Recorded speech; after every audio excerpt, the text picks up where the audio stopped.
Ladies and gentlemen, please take your seats. The session is about to start. Thank you.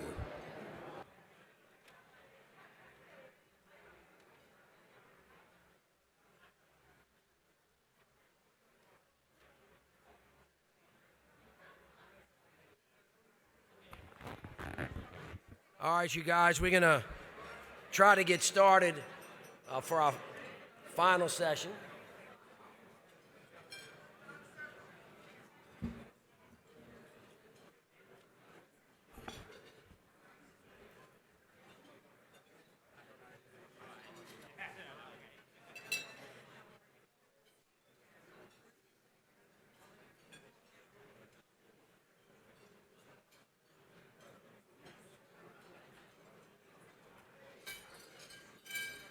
Thank you all so much. Welcome back.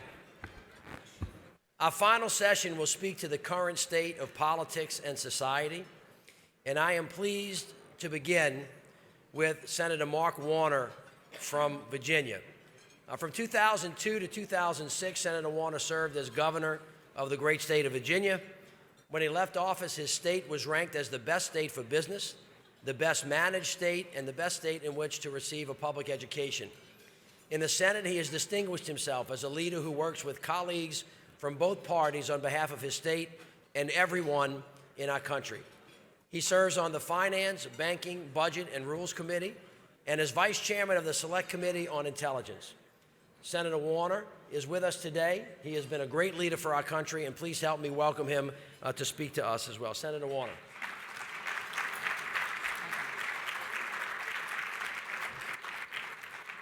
Well, thank you, Mitch. Thank you for that introduction. Thank you for the great work you're doing in New Orleans. Thank you for your family's long-term contribution. I got started in politics indirectly working for Moon Landrieu back in 1980. So to see the amazing things you've done in New Orleans and the great things your family's done, it's a real honor to be here with you. Let me also give a shout out to any of the remaining Virginia mayors that are here. And if everybody's, all right, hey, Allison, how are you guys? How are you? Let me also realize I have sat through more NGA plenary sessions and Senate sessions, and I know you're kind of winding down, so presume that I spent another 3 minutes complimenting everybody in the room so I can get to the meat of my message. Truth is, and I know this has been the subject of your conversations over the last couple days.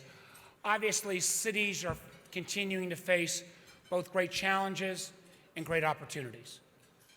I think you know, and this is not exactly a news flash, that those of us who work at the federal level, we've been pretty freaking dysfunctional over the last few years. And candidly, if you look around over the last couple of weeks, that dysfunction does not seem to be decreasing. And unfortunately, as a former governor, we're seeing the level of dysfunction that takes place at the national level, unfortunately, creep too often into too many state governments as well. The one bright spot, I would argue, in our nation is what's happening in cities and urban areas. It really is a renaissance. And the truth is, as you know better than I, Americans know that and are voting with their feet. Literally 60% of all Americans now live in cities. 80% of Americans now live in urban areas. And every expectation I've seen shows that those demographic changes are only going to increase. And one of the responsibilities I want to say as former governor and senator, we have a whole lot to learn from you about actually how you deliver government and government efficiently in a 21st century way. There's another amazing statistic as well that reinforces this trend. I saw a stat recently that said, there's a total of 3,148 counties or cities, local jurisdictions in America. Here's the stunning statistic. Between 2005 and 2015, literally 2,100 of those roughly 3,100 jurisdictions across America lost jobs and lost businesses. 2/3 of America has seen a decrease in employment opportunities in their communities disappear. Only 1,043 jurisdictions saw increase in businesses and jobs. And we know that the vast majority of that growth took place in your communities. Now, this disparity may grow. Some of it is obviously about education and skill development. But a lot of it comes down to a fundamental understanding of what's happening both in the economy and in the workplace. Now, let me give you another stat. Over the last few years, I think we've all wrestled, and again, you guys wrestle with it in a more visceral way, frankly, than we do at Washington, is what is work and what is the economy going to look like in the next decade or so? I know you've had panels here where you've dealt with technology changes, artificial intelligence. I believe people on the panel later today are going to talk about some of these transitions. And quite honestly, if you kind of get caught up in some of the what could happens, it can lead you to a pretty dark space. I believe the most positive report that I've seen recently was done by the McKinsey Global Initiative. And the good news that came out of that report said that by 2030, the United States of America will still have a significant net increase in jobs, so that all jobs in the country aren't going to be destroyed by driverless cars. But what was also came through in that report was that literally 1/3 of all Americans will either have to change their jobs or change and significantly alter their skill set if we make sure we take advantage of this opportunity of new jobs that come about by 2030. And I would argue, and a lot of this goes on in D.C. in these days, what is causing all of the political angst? What is causing the fraying of our social institutions? I'm a proud Democrat.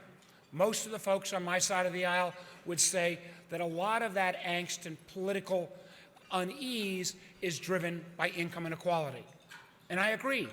Income inequality is a major challenge that we all face, and you see it in so many more visceral ways as mayors than many of us do at the federal government. But I would argue as important as the problem of income inequality is this unique problem driven by technology, driven by the stats that come out of things like the McKinsey report, and that is the enormous challenge of income insecurity. And that change and that insecurity is coming from the changing nature of work. So what should we do? Let me try to offer you two areas where I think we should spend some time, some thought, and my hope, find ways to collaborate and partner. First comes the responsibility to actually renew and revive our traditional social contract. Our social contract in this country arose in the 20th century, basically back in the 1930s and 1940s, where there was a partnership that was started between business, labor, and government that said, we're going to try to take care of folks with benefits during changing times. Unfortunately, that social contract is fraying, and disproportionately that social contract is fraying for low and middle income Americans who are often get the short end of the stick. I believe we should be supporting innovations around the way we deliver benefits. We need to recognize that the traditional work experience that existed for most of the 20th century, and I'll come back to this in a moment, has to be altered to recognize dramatic change in work. Second, and I say this, and I saw my friend Greg Fisher earlier, I spent longer in the business sector than I have in politics. Was very lucky to be an entrepreneur and do pretty well in cell phones. I'm the guy that co-invented the company called Nextel, so I'm the only politician that ever says, even when I'm speaking, leave your cell phones on. They go off, doesn't bother me at all. But I believe, even as somebody who's benefited from American capitalism, we need to recognize, and I believe acknowledge, that 21st century capitalism in America is not working for enough people. And quite honestly, we now have a set of incentives that favor investment in 20th century assets like plant and equipment over the context of what 21st century capitalism should focus on, which is investment in human beings as well as hard assets. Let me come back and spend a couple moments on each of those topics. First, let's look at the changing nature of work. Many of us in this room probably had parents that worked in a single job for more than 30 years. My dad's a classic example. He served in World War II as a Marine. He came back, never finished college, ended up going to work, worked at a single company for 40 years. He never made a lot of money, but he had job security. He had a whole set of benefits, health and retirement. And while we were never rich, we never worried about where the next meal would come or whether we could pay the rent. And in his retirement, he had a retirement plan and a set of benefits that went through that if he had been laid off, there would be things like unemployment, workman's comp, or disability. Our generation, or my generation, we have a different system. The social contract altered. We moved from fixed pensions to 401ks, but for the most part, that 20th century social contract maintained even through the baby boomers. But now we're in the midst of, I think, one of the most dramatic, significant changes in our workforce and nature of work that we've ever seen. The millennials have arrived, 83 million strong. Shortly, the millennials will become actually the majority of our country's workforce. And if you ask most millennials, I know if I'm asking my kids and they talk to their friends, they don't ask somebody, where do you work? They ask you, what are you working on? That's a totally different mindset than most of us grew up with. Meanwhile, our social insurance system, healthcare, retirement, unemployment, disability, workman comp, all of those benefits that were created back in the 20th century in the 30s and 40s, we are the only industrial country in the world that still makes all those benefits contingent upon an individual being a full-time, traditional W-2 employee. Yet, the whole nature of work is changing. And today, in 2018, not at some future date in 2030 where literally a third of all jobs are going to change, but today in 2018, if you take nothing else from my talk today, remember this fact: 1/3 of the American workforce today is working in some level of contingent work. They're either part-time, they're gig workers, they're independent contractors, they're entrepreneurs, but they're not in that traditional work environment and work establishment that my dad, or frankly probably most of your parents, and maybe many of you lived through most of your career. And the fact is, you guys know this, again, better than most of us here in Washington. You see it as you try to support and attract the new form of workspaces. I know WeWork has been one of the sponsors of this conference. You see it in your interactions, and I know you're going to have panelists later today from Airbnb. You see it as you try to wrestle with the challenges around ride-sharing companies or new startups like Airbnb and others in terms of this new notion of work and how it manifests itself. And the truth is, any projection that's out there would show that the 1/3 of workforce that is contingent today will move to over 50% of the American workers by 2025 will be in non-traditional full-time permanent employment. Now, to get this right, I believe one of our most important responsibilities is to rethink the social contract. And the area where we can do the most forward-leaning thinking is on creating a portable benefit system. What that means is that every American, starting with that first job at 16, should be able to collect some benefits and move those benefits as they move from job to job. and allow that social safety net to follow them. Now, what that looks like, I don't know. Does it have to be run by government? I don't know. Frankly, a lot of it, in terms of that social benefit and that structure, can be carried with you on this cell phone. But we've got to make sure that we try experimentation. And you guys at the city level are where this experimentation will take place. At the federal level, I want to try to partner with you. I've got a bipartisan bill with Senator Young from Indiana that would create a portable benefits pilot program that would support states, localities, nonprofits on trying this kind of experimentation. And the truth is, we're already seeing some of this start. Last year in Washington State, there was a bill put forward in the legislature that would create a portable benefit system. Just a couple of days ago, Uber and the SEIU created a first step towards creating a portable benefit system for their drivers. And in New York City, there's been work for 3 years right now in terms of trying to take the Black Car Fund and move it, again, to ride-sharing companies. So nowhere will this experimentation take place more than at the city level, and I'd love to find ways to partner. Second thing we need to look at is the whole notion of how we deal with investments in human capital.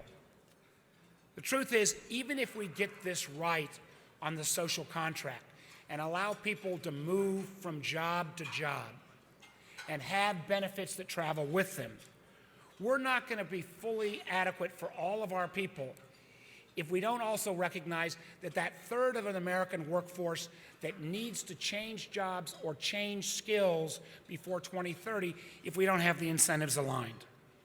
And that means we need to have, I believe, a real conversation about the notion of American capitalism.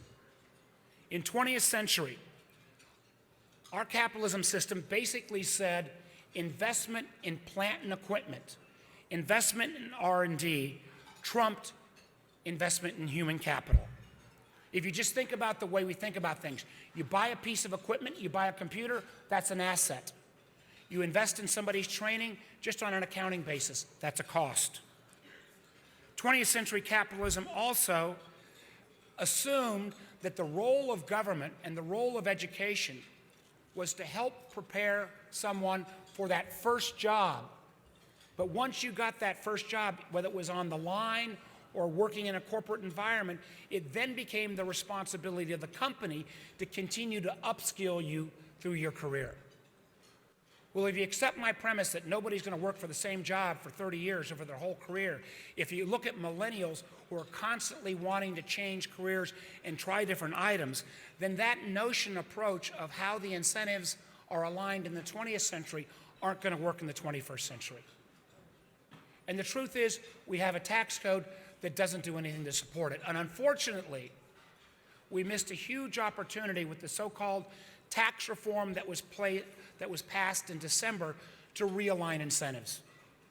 Candidly, we could have ended up doing repatriation and had a requirement for those companies who brought profits back to put meaningful training programs in place for all their workers that make, say, less than $80,000 a year, but we didn't do that. So what we need to do is we need to think at the federal level and the state level of how we align incentives, I believe mostly for private sector, to actually invest in human capital. I've been working on legislation, again, with a number of colleagues that would take the R&D tax credit model, which has been extraordinarily successful, and use that R&D tax credit model and provide that same kind of tax credit, not tax deduction, for meaningful investment in upskilling low and moderate income workers that make, say, less than $80,000 a year. Unless we incent that the right way, we're not going to have a workforce that's truly prepared for this 21st century. I see the red light is flashing. I only got 2 more pages. Let me close it up with this. Truth is, if we're going to get this right, I believe we're going to need to change a lot of the frame of our political debate. If we think about portable benefits, I'm not sure whether that's a Democrat or Republican idea. If we think about changing our tax code and our incentive system to recognize that we ought to treat investment in a human being, give that the same favorable tax treatment that we get if we invest in research or a piece of equipment, I'm not sure whether that's left or right. I would argue that the politics of the 21st century and the governing philosophies of the 21st century have a lot less to do with liberal versus conservative or left versus right, and much more to do with future versus past. And I can't think of anywhere where the rubber hits the roads more than in our nation's cities. My hope is that you will continue your leadership. My hope is that in some small way, those of us who think we have some ideas to contribute at the federal level, that you will look for ways that we can partner, whether it's around portable benefits, whether it's around workforce training, whether it's around a 21st century infrastructure plans and how we get that done. There are those of us, frankly, in both political parties here that actually want to get the job done rather than simply blaming each other. I thank you for your leadership. I look forward to continuing to work together, and thanks so much, Mitch, for having me here today.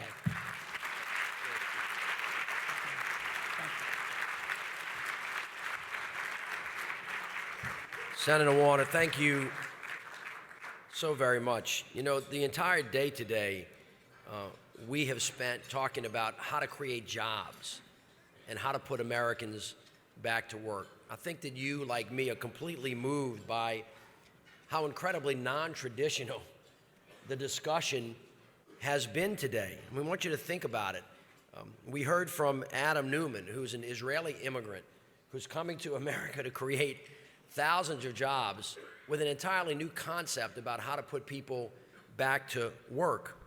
Steve Case, who started AOL, and J.D. Vance came and talked to us about how to pay for it and how to finance it. Senator Warner just came and told you that the world's changing so dramatically that we have to change with it, and we have to invest in human capital, a completely different way of doing things, which, of course, you understand the only place in America where that discussion can take place is between and amongst mayors who are creative and entrepreneurial and who can go back and say the world's changing, but we're going to be in front of it rather than behind it, and frame it in the context of not left versus right, not Republican versus Democrat, but the past, and continue to do the things that brought us the past, or to start doing the things that are in the future. And it's not a guess, because we can see it coming already, because we're on the front lines. We can see it, we can feel it, we can touch it, and now we have to go testify to it. So I thank all of them, and I think the next panel is going to be the coup de grace and really be a wonderful way for us to finish. But before we do that, I want to introduce our sponsors for our luncheon. Effie McCardle is Director of Business Affairs and Social Impact Experiences at Airbnb for the Global Network. In this role, she's responsible for Airbnb's global work, which provides opportunities for hosts to develop and offer handcrafted, curated experience that immerse travelers in local communities and raise awareness of funds for local nonprofits. Please help me welcome Effie.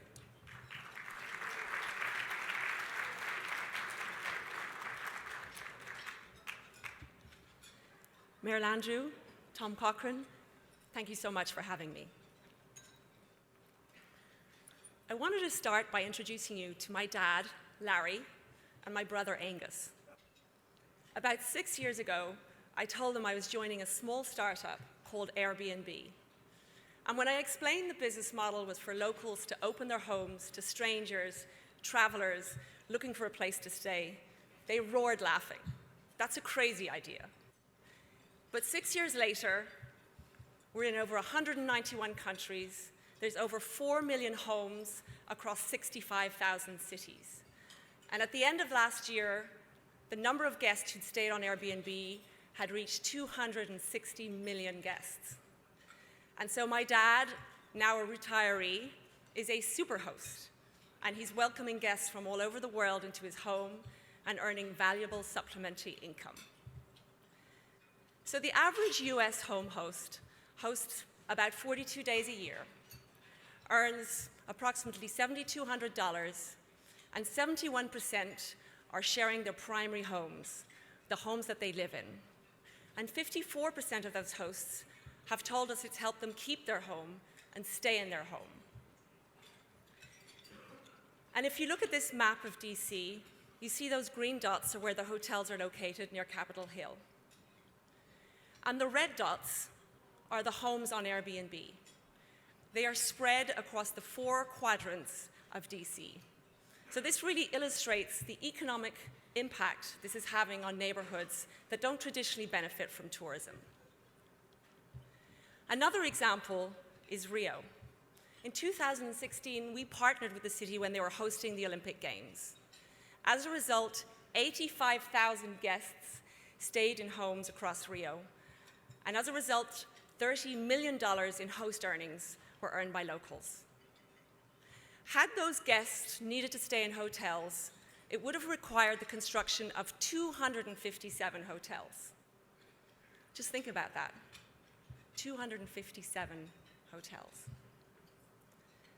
And when these travelers go to the city, it generates tax revenue for cities. Last year, Airbnb had collected and remitted over $459 million in occupancy tax in the US. And cities are using them for important, critical local causes. But what we've seen with this growing community of travelers looking to stay in homes on Airbnb, what they're looking for is authentic connections. They're looking to connect with locals and truly experience the city through the eyes of locals. And that's why in 2016, we launched Airbnb Experiences. And now, you don't even need to have a home to host. You can host by sharing your passions, your interests, to an audience of millions.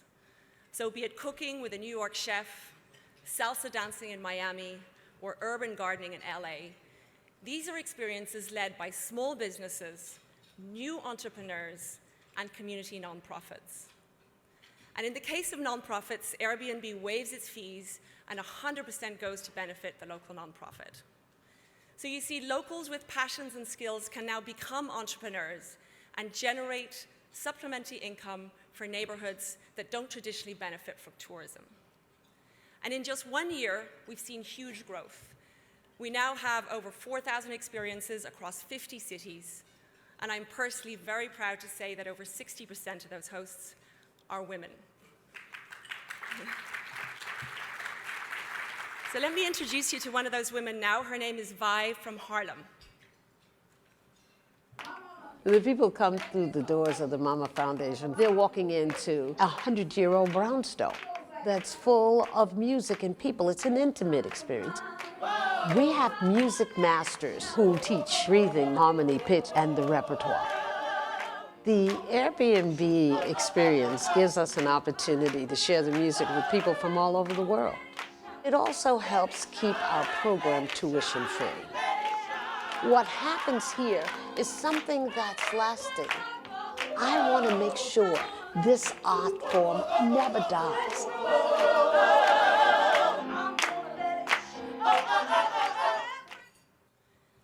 So that's Vi. She grew up in Harlem. She has a passion for gospel and jazz, and now she is sharing it with millions of people around the world. So at a time when jobs are being replaced by robots and automation, we are investing in self-driving people. In just 1 year, our top 20% of hosts are earning over $22,000 a year. But this is only the beginning. This year, we plan to expand to over 200 US cities, and we are going to invest $5 million to make that happen. But we can't do this successfully without all of you. We'd love to hear from you. If you'd like to be one of these cities, please contact us. You can reach us at mayors@airbnb.com. We have a booth and a team over here. And we'll be at the summer meeting in Boston, and we hope to share some very exciting experiences with you then. So we look forward to partnering with you on the future of travel. Thank you.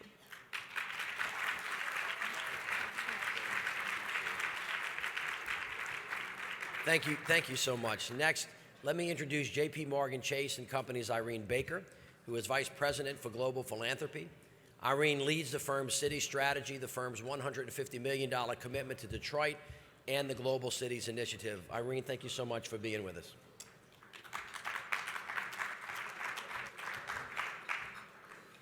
Thank you very much. It's a pleasure to be here.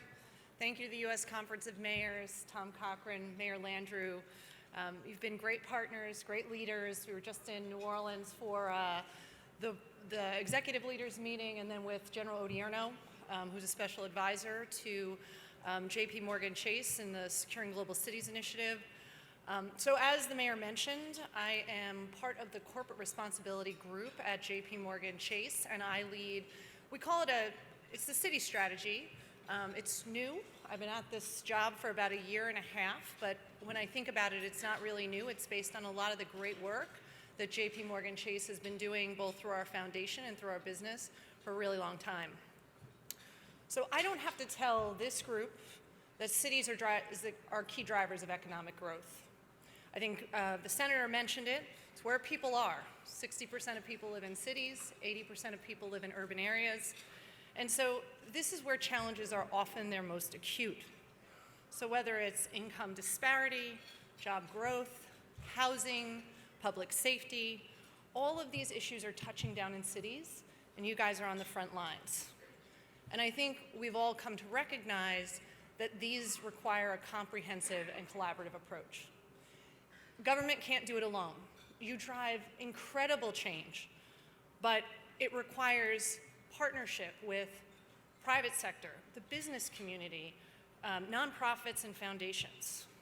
And JP Morgan believes that the business community has a real responsibility to invest in the communities we serve, but to help cities think about these bigger economic and social issues that you're facing. As more and more people are being left behind, we need to work together to think about how to address these complex challenges. Because economic growth and social equity are not mutually exclusive.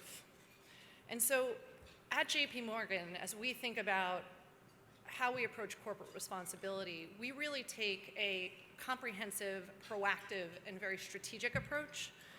And I mean, we're a global firm with global reach. We have incredible clients, we have incredible customers, and we want to bring all those resources to bear in your cities. And so we all know driving economic growth and inclusive growth really covers a wide spectrum of issues. And JP Morgan, we really focus on 4 of those key drivers. Workforce development, which we've heard a lot about today, and I guess throughout the 2.5 days. Financial health, individual financial health, small business expansion, and community development or neighborhood stabilization.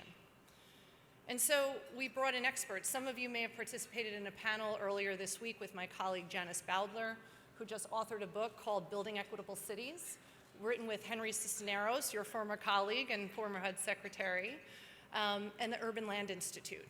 And so for us, it's not just about the philanthropic capital, although we know that's important. It really is about leveraging our core businesses, leveraging the talent and expertise of our people, and that's not just our bankers. We're talking about our marketing folks and our HR people, and really bringing them into nonprofits to help build out capacity, because we know we have to invest in the community organizations to really drive long-term success. And that means market-based approaches. That means making sure that capital is reinvested back in communities through CDFIs and other nonprofit entities, so that it's not just our dollars, but that it continues, and we create a cycle of prosperity. So the mayor mentioned Detroit is our signature investment, and we've just rolled out similar strategies in Chicago and Washington, D.C. And what I would say is, we didn't go into Detroit and say we've got $150 million. In fact, it started at $100 million. But we spent real time in the city, figuring out what the challenges were, talking to partners on the ground, and figuring out how we really target investments to address the challenges that the city was facing. And the same is true in other places. And the mayor, Mayor Duggan, was a really big part of our decision to invest. And so as we think about how we approach other markets in other cities, JP Morgan Chase, my role, we have incredible investments in cities across the country. And so how do we really bring those together to have more impact? And how do we bring other people to the table to say this is the right thing to do, the water's warm, and we should all be investing together, partnering across private sector, public sector, nonprofit, and foundations. So as we think about the 35 cities where we have significant philanthropic investments, as we think about where else we might be growing, I think people saw we announced we're going to be expanding our retail business in a number of cities. So we're really excited to continue to partner with the people in this room and beyond in how we can help really drive equity and make sure that there isn't a difference between economic growth and social equity. So thank you very much.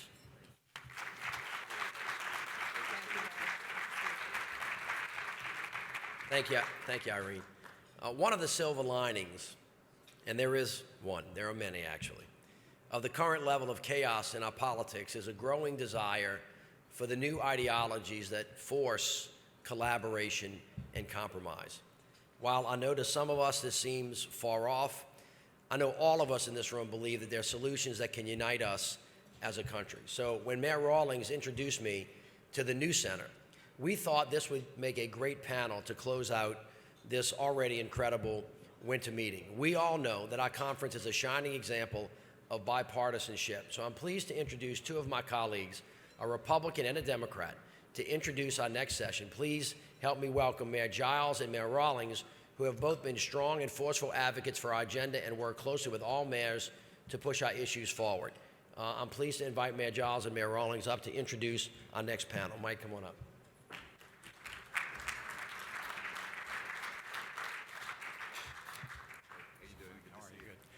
Thank you, Mitch, for a great and very substantial meeting. Like mayors do in their cities every day, we certainly have covered a broad and diverse number of topics, and we did it literally sitting around the table with our Democrat and Republican colleagues focused on solutions and the people that we serve.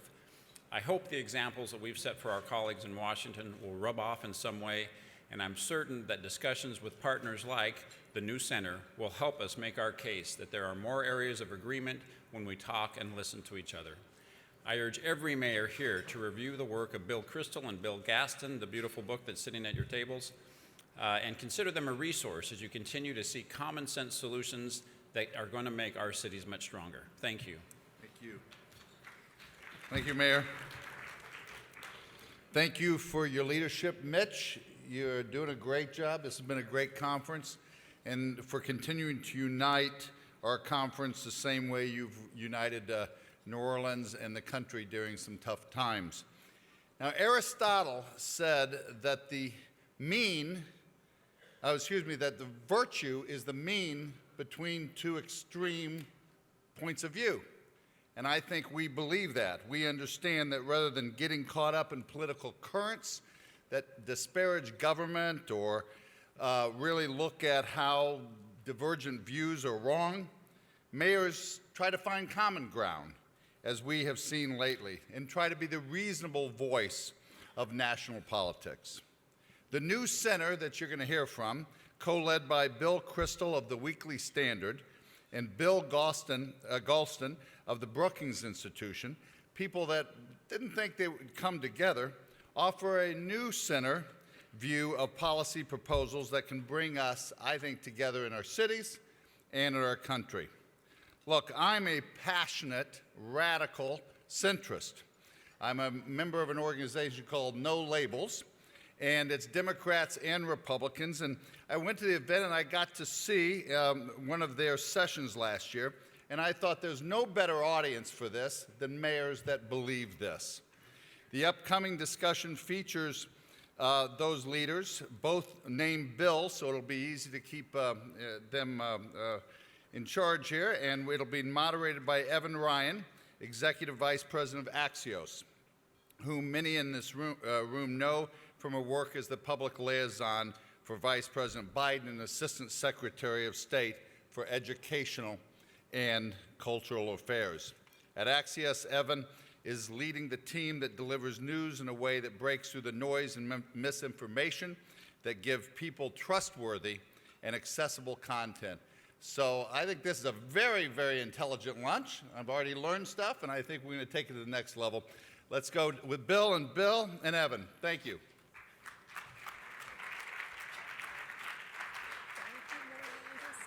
Thank you. Thank you. Mitch, all right. Good to see you. How are things? Good. Good to got it reversed. Thank you so much.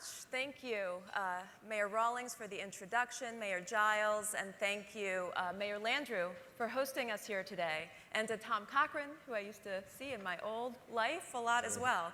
So I'm thrilled to be here with you, with an audience full of mayors who have to be on the front lines every single day and govern. And that's why we're thrilled to have the two bills, as I read, we can call you, with us.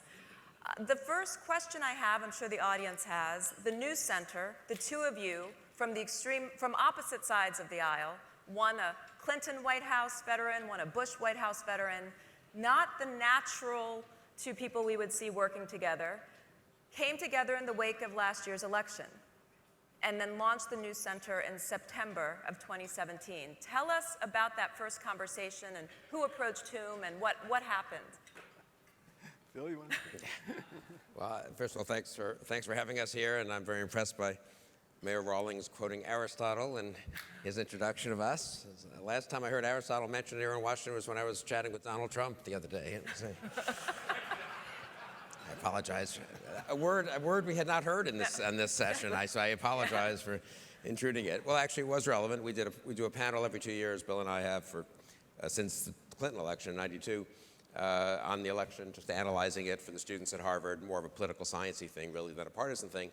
But our analysis coincided, and then talking afterwards, it turned out our concerns for the country in this new moment coincided, maybe more than they have in the past. We've always been cordial, had cordial disagreements, but we were now having more cordial agreement.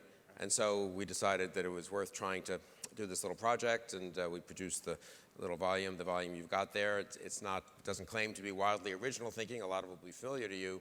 But I think it did turn out to be some virtue in just having someone who'd been a Republican since I came to Washington 30 years ago, Bill, who'd been a Democrat for the same amount of time, a little longer, worked on the Mondale campaign just before I came to Washington, just working together and proving it could be done. And I guess my one point I'll just make to you all, if I could do this, is I think it's very important what you do and the example you set. I guess I'd put it this way. Washington, I don't think, unfortunately, contrary to what Mark Warner or maybe it was Mitch said, one could hope that Washington will follow your model. I wouldn't bet a huge amount on that in the next few months, and maybe honestly in the next couple of years.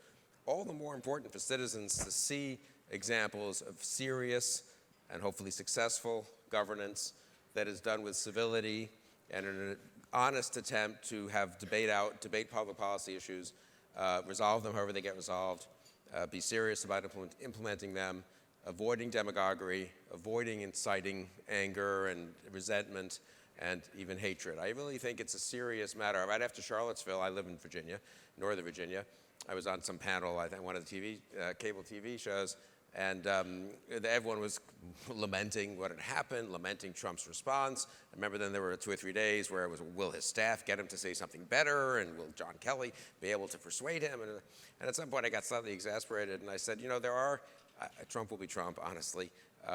It's not a good thing, I think. But there are other leaders in this country. There are other elected officials.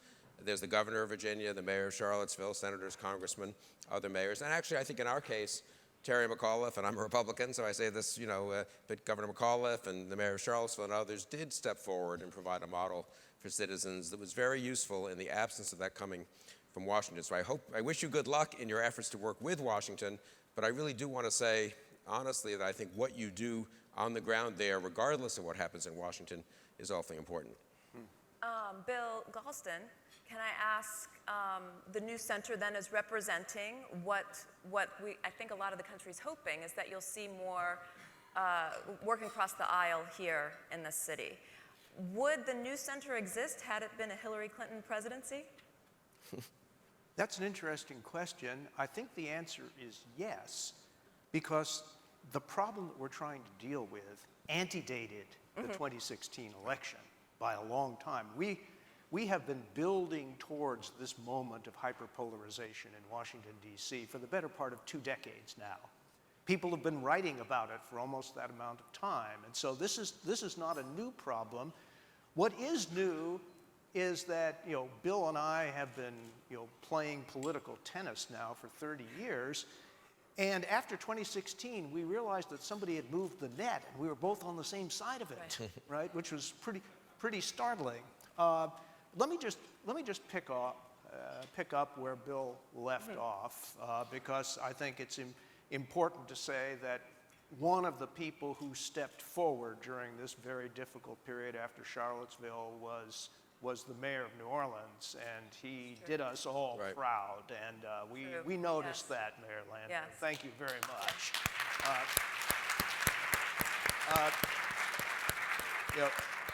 I should also say in very much the spirit that Bill just spoke. That is, it's a pleasure to be talking with a group of people who have to take responsibility every day, responsibility for what they do and responsibility for the results. And believe me, if that measure of immediate responsibility were as intense and pervasive in Washington, D.C. as it is in your cities, we might not have to have this conversation. Right. Why are we having this conversation? The answer is that the federal government, Senator Warner said, it ought to be a good partner with you. How can it be a good partner with you if it can't do anything, right? And we have been, at the federal level, paralyzed for a long time by the hyperpolarization of the political parties. The American people aren't entirely innocent in this matter, but I can tell you this, the American people are not nearly as polarized as the two political parties in Washington, D.C. There was a Gallup survey just a few months ago that showed that 3 times as many Americans, regardless of party, prefer compromise to get things done over standing on principle. That's true for Democrats, that's true for Republicans, that's true for independents. So then the question is, without abandoning what you care most about, can you compromise in the name of solving people's problems? And the whole point of the new center is, yes, you can. And that's also, I mean, that's this room of mayors as well, right? They work towards solutions. They have to work towards solutions. They can't afford to have that hyperpolarization. Two people sitting on stage here who know Washington almost better than anyone, what would your advice be to mayors who come here to advance their city's agendas in this climate on Capitol Hill and in the administration? What is the best advice for a mayor coming to advance their city? Have a good time here in Washington. go to one of our excellent sports teams, fine restaurants. Because it's hopeless otherwise. Yeah, keep the business climate good. No. Let me say a word about Capitol Hill. I was chatting about that with one of the mayors outside. One of the puzzling things that's happened since I've been in Washington 30 years ago is, not puzzling, but one of the things that's happened has been a huge concentration of power towards leadership in the Hill, as well as the polarization between the parties. One of the effects of that is that congressmen and senators show up here. It seems to me when I got here, congressmen and senators, I got here a little after Jack Kemp, who was a good friend, but this was true on both sides, true of Mary Landrieu, I'll mention her too. Congressmen and senators would show up, and they would take an interest in certain issues. Either they had an interest when they came here, or they were on certain committees, or their states had certain, obviously, or districts had certain, issues that were hit close to home. And they would see what they could do to improve policy in those areas. And it was sometimes somewhat partisan. It was sometimes very explicitly bipartisan, like what Mark Warner mentioned that he was doing with Todd Young. And they would try to advance legislation. Eventually, you had to get the blessing of leadership of the White House, probably, not always, probably if it was in your party, but you worked the system. I've noticed how much less of that there seems to be now. People come, they're sort of intimidated. They're told by leadership to rubber stamp what leadership wants. Sometimes they join a rebel group, and then they just cast votes against leadership. But the actual notion that your congressmen and your senators should get together and advance something, and it doesn't have to be part of a CR or an omnibus or a debt ceiling. It doesn't have to be wrapped into a massive health care plan. You can do discrete things that would help the situation. I think for some reason members of Congress have lost sight of that a little bit. And I personally, if I were coming as a mayor, would try to corner my congressman and senator, and when he or she says, well, I can't do that because leadership's not on board or whatever, say, well, wait a second. Why don't you see what you can do? Maybe leadership will reluctantly get on board, and it has happened in American history that legislation gets passed over the objection of leadership or the White House. So a little more entrepreneurship by members of Congress would be a good thing, I think. Do you agree, Bill? I do agree with that, and let me just add my own word of advice for what it's worth. This is a difficult environment, there's no doubt about that. So in order to be effective, you're going to have to pick your spots carefully, try to achieve maximum unity in your own ranks, and then figure out what the grain of the possible is. Where can you go where you have a chance of making progress? And let me give you a very specific example for 2018.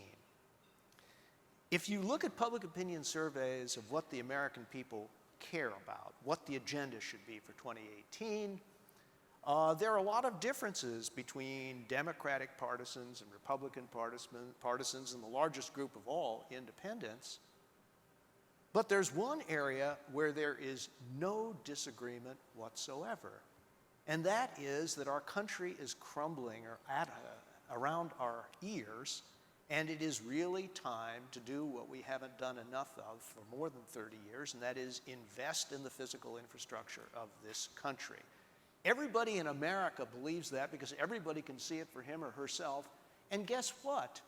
The President of the United States campaigned in 2016 on a promise to dramatically increase infrastructure investment. It's not a wildly popular promise with everybody in his own party, but he keeps on teasing us with a promise that his administration will come up with an infrastructure plan and make it public. I take him at his word. Sometime in the next 4 weeks, you're going to have an infrastructure proposal from the White House. I suspect you're going to like some parts of it. You won't like other parts of it. But if there was ever a time to get together around an issue that could really make a big difference in your communities and perhaps renew the broken partnership between the federal government and the states and localities, it would be around this issue. This issue, this year, right here. That's my advice. Okay, well, we want to make sure we get to our mayors here in the audience as well. I think we have microphones circulating. Is that right? For anyone that has any questions. So I would just ask these questions, we're just opening questions to mayors, and if you would just introduce yourself and your city for the two bills up here. Any questions?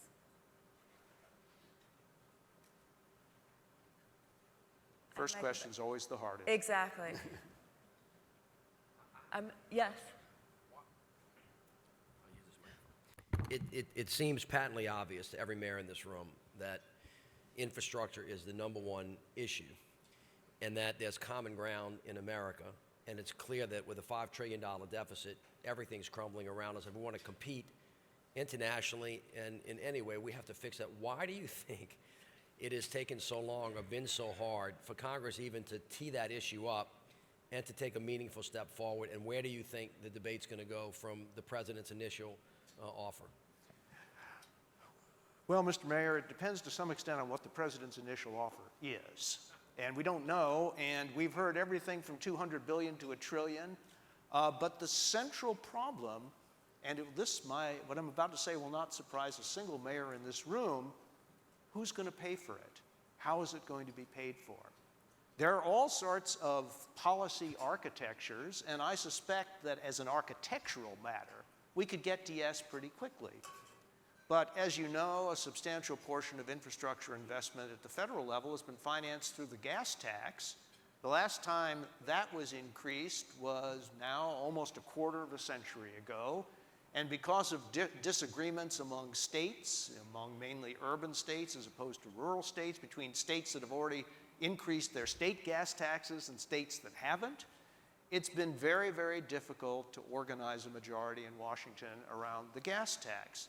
As you know, another possibility that was much discussed across party lines for 2 years was that money repatriated into the United States when the tax code was changed to deal with overseas assets. Some of that money would be used in order to fund infrastructure investment, perhaps even an infrastructure bank.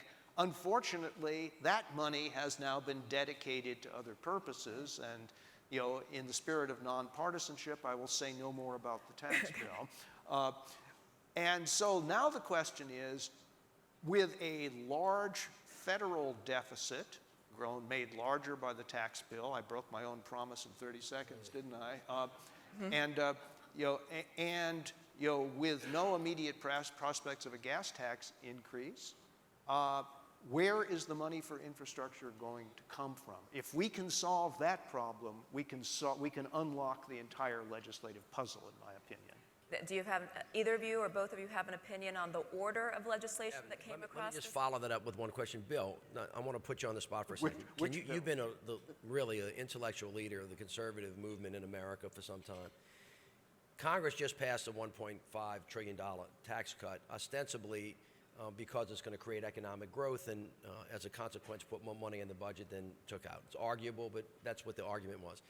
Can you make a conservative case for increasing the gas tax in order to invest in infrastructure to produce economic growth?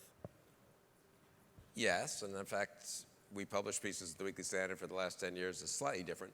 We're making a conservative case for a carbon tax, for example, which arguably would address concerns about climate change, global warming, especially from a conservative point of view, if it doesn't net increase the size of government by being a trade-off with some individual tax cuts, maybe targeted towards less well-off Americans. I mean, one of the really, this is a separate issue, but I mean, it's amazing how in all this massive tax debate, no one seemed interested in actually cutting the one tax that affects the most Americans the most and the most working class Americans the most, which is the payroll tax, which is a flat-out tax on labor.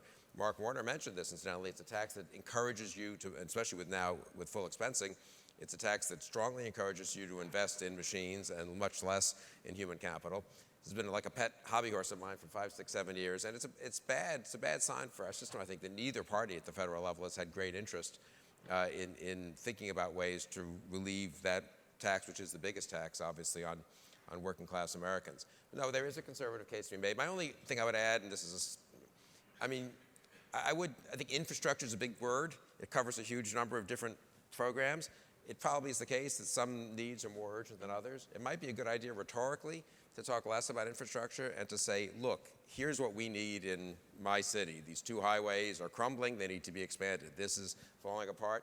Some other things aren't falling apart. That wasn't pretty big. I mean, to be fair, Obama's stimulus, a lot of it was infrastructure. I flew into Raleigh-Durham. Our daughter went to Duke 15 years ago. The airport, as I recall, was kind of small and congested. I flew into RDU to give a talk 2 days ago.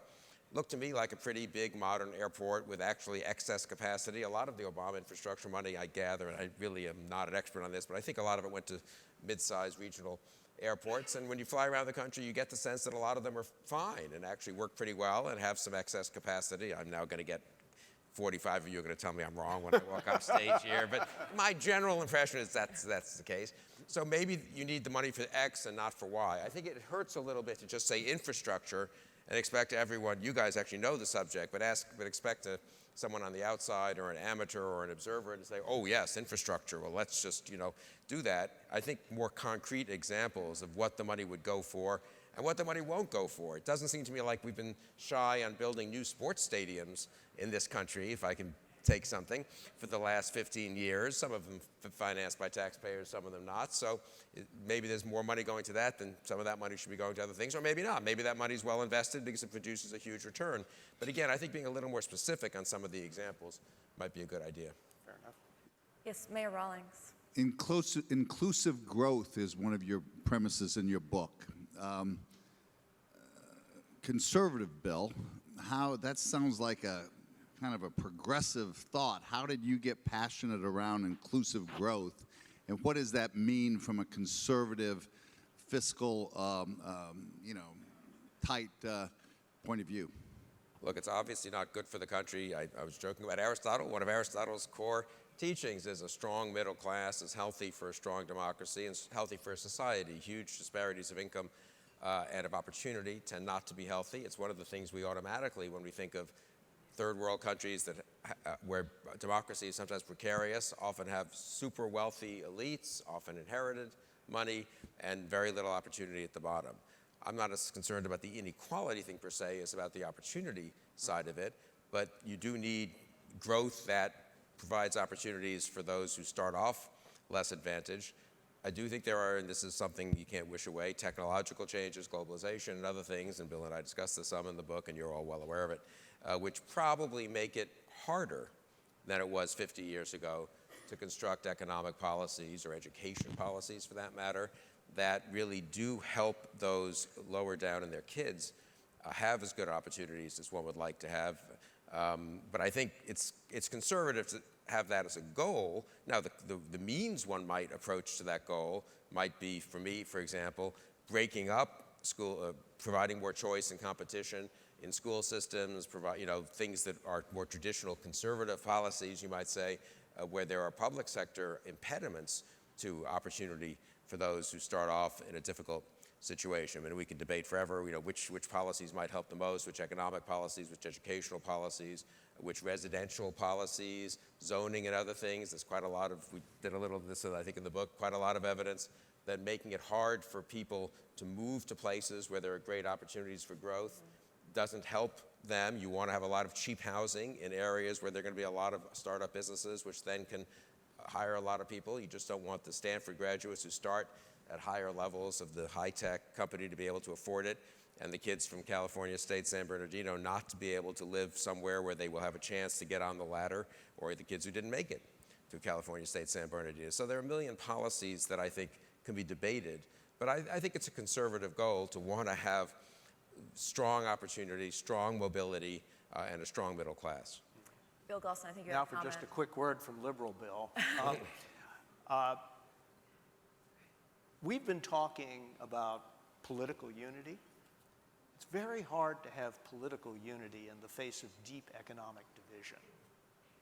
And that's what we're facing today. And it's not just class division, it's also geographical division. As the structure of the vote in the 2016 presidential election made very clear, it is not healthy for cities and the country to have a stark political divide between the city and the countryside. But that's what we have now. I was pleased as a Brookings scholar that Senator Warner cited Brookings statistics about the breakdown of the relationship between cities and rural areas and the concentration of economic opportunity in fewer and fewer places. Now, many of those places are your places, and I'm thrilled for you. But for the other 2,600 counties, right, that are languishing, we're turning into two Americas, and that is not good for either America. And we have to think very hard about the inclusion, not just of excluded people, but excluded places in the opportunity that ought to be America. So I think we have time for one more question.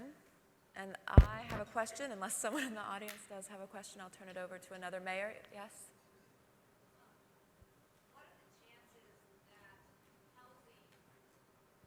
What are the chances that housing, and particularly addressing homelessness, could be considered part of the infrastructure solution?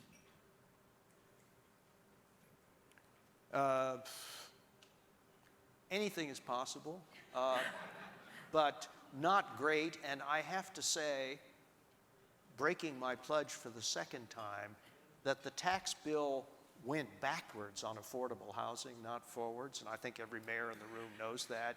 It's now going to be less tax advantageous for builders to include affordable housing in their mix.